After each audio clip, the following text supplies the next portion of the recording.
SSC smart classroom में आप सभी का बहुत बहुत स्वागत है। इस चैनल को ज़रूर सब्सक्राइब कीजिए ताकि आपको लेटेस्ट अपडेट मिलते रहे। सीजीएल 2024 में जो आपका एक तरीके से स्कैम हुआ था उसके रिगार्डिंग में अपडेट आप लोगों के लिए लेके आया हूँ। लगातार लेटेस्ट अपडेट के लिए चैनल ज़रूर सब्सक्राइब कीजिए। तो फाइनली जो आपका ये कोर्ट केस है वो लिस्ट हो चुका है, पेटिशन लग चुकी है।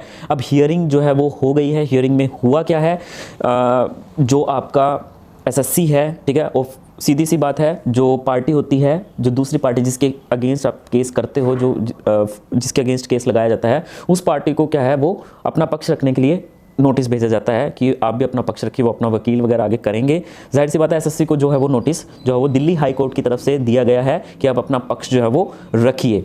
अब यहाँ पे आगे क्या होगा, देखिए जो आपकी मेंस की एग्ज़ाम डेट है, अब देखिए ये एकदम से तो पहले तो यही लग रहा था कि आपकी हियरिंग जो है वो फास्ट होकर के, हियरिंग की कोई डेट नहीं दी है, सिर्फ अभी नोटिस भेजा है, लेकिन आपकी एग्ज़ाम डेट्स तो कुछ भी नहीं रहेगी। 9 से 10 दिन रह गया, तो उससे पहले स्टे लगना बहुत ही ज़्यादा मुश्किल है। लेकिन उससे पहले ही एसएससी का एक नोटिस आ गया है, जो आपकी एग्ज़ाम डेट्स हैं, ठीक है, उसके रिगार्डिंग आपका एग्ज़ाम जो है वो उस पर होगा ही होगा। तो अभी तो आपका मेंस जो है वो होकर ही रहेगा। आपका मेंस जो है वो एक तरीके से हो ही जाएगा, जो भी एग्ज़ाम डेट हैं। बट अब सोचने वाली बात यह है कि उन कैंडिडेट्स के साथ क्या, जिनके साथ धोखा हुआ है, क्योंकि अब मान लो वो कैंडिडेट जो बाहर हो गए हैं कट ऑफ की वजह से, क्योंकि जेएसओ वाले जो कैंडिडेट थे जिनकी वजह से जिनकी एज लिमिट क्रॉस कर गई थी, लिस्ट 3 के लिए एलिजिबल नहीं थे वो, बट उनकी वजह से कट ऑफ ज़्यादा गई थी। क्यों? क्योंकि वो जो 16-17 हज़ार कैंडिडेट थे उनकी जेएसओ के लिए कट ऑफ हाई जाती है, लिस्ट 3 के लिए कट ऑफ कम गई थी, लेकिन उन बच्चों ने कट ऑफ बढ़ा दी। तो ऐसे में उन कैंडिडेट्स की वजह से जो और कैंडिडेट्स आ सकते थे, क्योंकि उसकी कट ऑफ कम जाती फिर, लेकिन वो कैंडिडेट्स तो बाहर हो गए।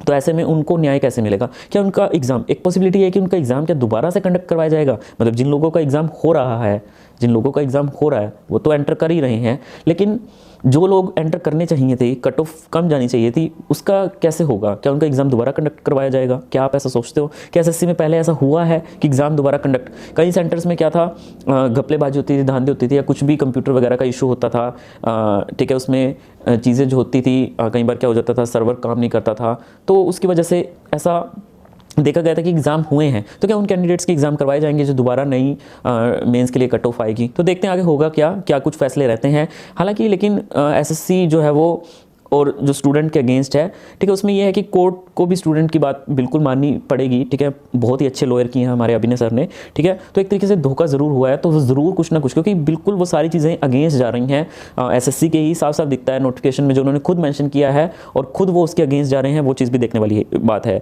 अब ये नोटिस भी आया था, देखिए यहाँ पे सीजीएल 2024 के लिए जो उन्होंने डीएसटी के लिए कैंडिडेट्स के बारे में बताया, जो कि एग्जाम्पशन सीख कर रहे थे फ्रॉम अपीयरिंग क्वालिफाइड डीएसटी। तो बेसिकली जो डीएसटी है वो कंडक्ट करवाया जाएगा। अब देखो डीएसटी हो ही रहा है 18 से 20 जनवरी को, जो कंडक्ट करवाया सेकंड शिफ्ट में। तो कुछ इंस्ट्रक्शन दी हुई उन्होंने डीएसटी के एग्जाम्पशंस की, जैसे पीडब्ल्यूबीडी ओएच कैंडिडेट्स वो हैं एलिजिबल हैं एग्जाम्पशन के लिए फॉर अटेम्प्टिंग डीएसटी प्रोवाइडेड, ठीक है। उन कैंडिडेट्स को कुछ अपने डॉक्यूमेंट सर्टिफिकेट जो है वो प्रिस्क्राइब फॉर्मेट जो एसएससी की तरफ से दिया जाता है कमीशन को, उनके कॉम्पिटेंटिव मेडिकल अथॉरिटी, जैसे कि आपका सिविल सर्जन हो गया, कोई भी गवर्नमेंट हेल्थ केयर का, ठीक है, जो उनको डिक्लेयर करे कि वो परमानेंट अनफिट है वो टाइपिंग टेस्ट के लिए बिकॉज ऑफ कि उनमें फिजिकली डिसएबिलिटी है, ठीक है। लेकिन ये जो एग्जाम्पशन है is not available for the post where either computer efficiency is prescribe. लेकिन ये उन पोस्टों के लिए एग्जाम्पशन अवेलेबल नहीं है जहाँ पे कंप्यूटर एफिशिएंसी प्रिस्क्राइब की और वे डीएसटी इज प्रिस्क्राइब्ड, ठीक है, except for the post of tax assistant CBDT for which exemption from attempting DST is available.